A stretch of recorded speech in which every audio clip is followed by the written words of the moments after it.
Hello Kolkata live with Rupkatha's Snapscape photographic audition of আমরা আছি পাইকপাড়ার কাছে রূপকথা's স্ন্যাপস্কেপ গ্যালারি। রূপকথার রুদ্র তোলা বিভিন্ন রকম photographs, different moods, different areas. নমস্কার, আমার নাম রূপকথা রুদ্র, আর রূপকথা স্ন্যাপস্কেপ হচ্ছে আমার এই গ্যালারিটার নাম। আর আজকের সেকেন্ড এক্সিবিশন করছি এই গ্যালারিতেই, আমাদের ওপেনিং করছি। আর আমাদের ওই জানুয়ারিতেই ওই ফেব্রুয়ারিতেই আমাদের ফার্স্ট এক্সিবিশন হয়েছিল। তো এই সেকেন্ডটা আমরা আমাদের গ্যালারিতে করছি কারণ যে অনেক ছবি এখানে চলে আসে, তো আমরা আমাদের মতো করে এবার আমরা এক্সিবিট করব। আর এরই মধ্যে অনেকগুলো ছবি আমরা তুলেছি, অনেকগুলো এক্সিবিশনে পার্টিসিপেট করেছি, অনেক নিউ জনার্সে পেরেছি। তো ওর জন্যই এটা আরেকটা নিউ জার্নি আমরা শুরু করছি। এবারে কটা পেন্টিংস আছে? পেন্টিংস হলে ফটোগ্রাফস এখানে অনেকগুলোই আছে, অ্যারাউন্ড তো 100 বা তারও বেশি তো আছেই। ওটা এক্স্যাক্ট কমপ্লিটে ঠিক আমার জানা নেই, অনেকগুলো এখানে আছে। আর নিউ আগে যেগুলো এক্সিট হয়ে গেছে সেগুলো খুব কম আছে, কিন্তু আর যেগুলো নিউ হচ্ছে সেগুলো হয়তো খুব প্রশংসা পেয়েছে, সেগুলো আমরা এখানে এবার রেখেছি। ম্যাডাম, এখানে কোন জায়গায় আপনি গেছেন, বিভিন্ন জায়গায় ভিজিট করে আপনি সেই জায়গার ছবি তুলেছেন, শুধু নেচারের ছবি না, আপনি কিছুক্ষণ আগে বললেন আমাদের কলকাতার বিভিন্ন প্রান্তের একটা ছবি আমি লক্ষ্য করলাম। এই যে ভালোবাসাটা, এই যে ছবি তোলার একটা ভালোবাসা, এটার যদি স্টার্টিংটা কিভাবে হয়েছিল যদি একটু বলেন। স্টার্টিংটা তো আমি বিষ্ণুপুরের একটা মন্দিরেই আমার মা আমাকে বলেছিল যে আমি একটা ছবি তুলেছিলাম, তখন তো নর্মাল একটা ক্যামেরা দিয়ে তুলেছিলাম, খুবই অর্ডিনারি ক্যামেরা দিয়ে। তো সেখান থেকে আস্তে আস্তে গ্রো করে, তারপরে কলকাতা দেখো নিজের শহরের ছবি তুলতে কে না ভালোবাসে।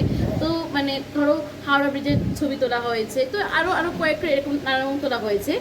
স্ট্রিটটা একটুখানি কমই করা হয়, কিন্তু ওছাড়াও ইন্ডিয়াতে অনেক জায়গায় তোলা হয়েছে, যেমন কাঞ্চনজঙ্ঘা স্লিপিং বুদ্ধার একটা পার্টের টুকরো আমি এবার প্রেজেন্ট করেছি। কাশ্মীরের বর্ডারে গিয়েও ছবি তোলা আছে, তো অরুণাচল প্রদেশেরও ছবি তোলা হয়েছে। তো আর আউট অফ ইন্ডিয়ারও ছবি পাওয়া যাবে। এখানে আমরা পাচ্ছি নেচার বা এই এনভায়রনমেন্ট পাচ্ছি, তার মধ্যেও ট্রাভেল আছে, ল্যান্ডস্কেপ আছে, প্লাস স্ট্রিট আছে, পোর্ট্রেটস আছে, পোর্ট্রেটসের মধ্যেও মনোক্রোম আছে। আমরা ট্রাইবালেরও ওপরে কিছু রেখেছি, ফেস পেন্টিং রেখেছি। নতুন যে জনটা নিয়ে করলাম সেটা হচ্ছে স্টিল লাইফ ফটোগ্রাফি, সেটাও আছে। আর ওয়াইল্ড লাইফ তো আছে, এইগুলো আপাতত। হ্যাঁ, ফ্যাশনও আছে, পোর্ট্রেটসের মধ্যেই ফ্যাশন আছে। তা আর স্ট্রিটের মধ্যেও ওই হিউম্যান ইমোশনস নিয়েও করিয়েছি। তৈরি করা যায় না, ওগুলো ধরে ফেলতে হয়, চোখকে ধরে ফেলতে হয়, না হলে ওটা বোঝা যায় কম্পোজিশন। তো সেই চোখটার কথা রয়েছে। এমন কিছু আউটস্ট্যান্ডিং মুহূর্ত আমি দেখলাম, যেটা দেখে তো আমার এতটাই আমি ইমপ্রেস যে আমার মনে হচ্ছে ওর সাথে আমাকে একটা কোলাবোরেশন করতে হবে। যদিও ইন্টারেস্টেড হয় নেচারের সঙ্গে কিছু একটা সেটা কি দেবলীনার ফিটনেসের উপর হবে? না, একদমই ফিটনেসের উপর হবে না। আমার ফিটনেসটা তো খুবই চর্চিত একটা বিষয়, সেটা কিভাবে কি হয় সেটা আমি অনেকবার বলে দিয়েছি সব জায়গায়। দেবলীনার লাভ টুয়ার্ডস নেচার আর দেবলীনার পশুপ্রেম, স্ট্রিট ডগস, রাস্তার কুকুরদের নিয়ে আমি যদি ওর মতন একজন ফটোগ্রাফারকে পাই যার সাথে কোলাবোরেট করে কিছু ন্যাচারাল মুহূর্ত ধরে ফেলতে পারেও, এত কিছু রয়েছে, ওইটা অভিনয় করে কিন্তু হয় না। Natural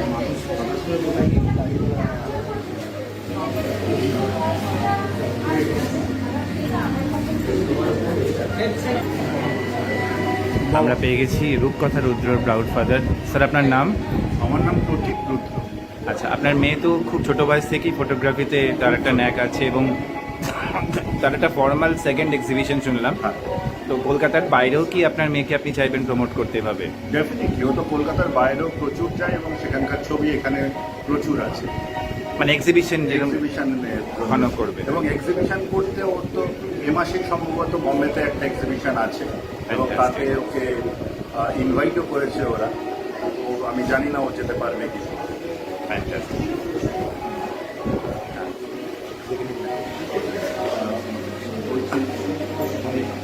hello Kolkata live with রূপকথা স্ন্যাপস্টিক।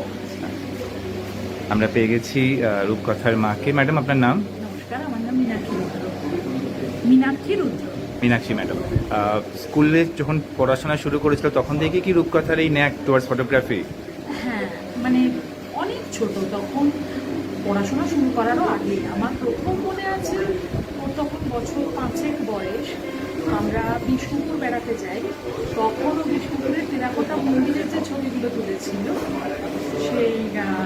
সেই থেকে আমার প্রথম, মানে আমার মনে আছে ওর হাতে ক্যামেরা ধরা, এবং বিষ্ণুপুর মন্দিরের ছবিগুলো তো যেভাবে মানে সেন্টারে রেখে একদম বেস থেকে আর ওই চূড়ো পর্যন্ত তুলেছিল, সেটা দেখে আমরা একটু অবাকই হয়েছিলাম। তারপর ছোটো থেকেই ওই ক্যামেরা নিয়ে হয়তো পড়তে পড়তে উঠে গিয়ে মোবাইলে একটা বারান্দায় পায়রার ছবি তুললো, এরকম টাইপের। তারপরে মানে খুব পুরোপুরিভাবে এটা ঢুকে গেল হচ্ছে হায়ার সেকেন্ডারির পরে। Fantastic. Hello Kolkata live with the very proud mother of রূপকথা রুদ্র। মীনাক্ষী ম্যাডামের কথা আমরা শুনলাম।